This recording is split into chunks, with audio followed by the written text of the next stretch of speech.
खेसारिया कोनो कीमत पर नेपाल बॉर्डर ना घुसे को चाहिए। जितना पैसा लगे उतना पैसा लगा दे, बॉर्डर सील करवा दे, साला को नहीं रोक दे। 50 अगलिस तो बचा ले। खोजा सारे के पुलिस के पहले हमारे हाथ आवे के चाहिए।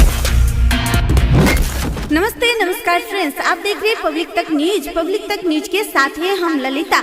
जी हाँ दोस्तों, ये अभी जो देखे टेलर नहीं, ये बहुत ही बड़ा फिल्म है। जी हाँ दोस्तों, इस मूवी का नाम है साजन चले नेपाल। जी हाँ दोस्तों, खेसारी लाल और नेपाल के रहने वाले टिकटॉक स्टार सौम्या पोखरेल की दूसरी मूवी साजन चले नेपाल। माई के लाल, बाबूजी के बेटा, हनुमान के ध्वजा, कन्हैया के बाजा, प्यार से हमरा के लोग कहला राजा। ये film love, action, comedy, dialogue से भरपूर है।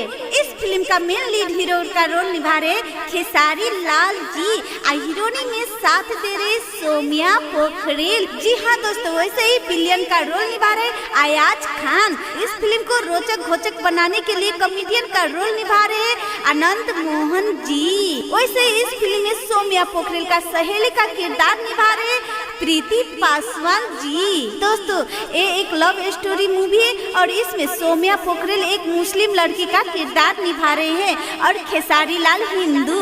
तो दोस्तों, इस फिल्म में खेसारी लाल जाते हैं अपना दुल्हन लाने के लिए, यानी कि सौम्या पोखरेल को लाने के लिए नेपाल जाते हैं। इसलिए बॉर्डर पे हो जाता है बहुत ही बड़ा लफड़ा। तो दोस्तों, इस फिल्म का पूरा कहानी जानने के लिए आप लोग एक बार जरूर जाइएगा सिनेमा हॉल में और हमारे चैनल को भी लाइक शेयर सब्सक्राइब कीजिएगा और इससे भी नया अपडेट देते रहेंगे। Have a nice day, bye by.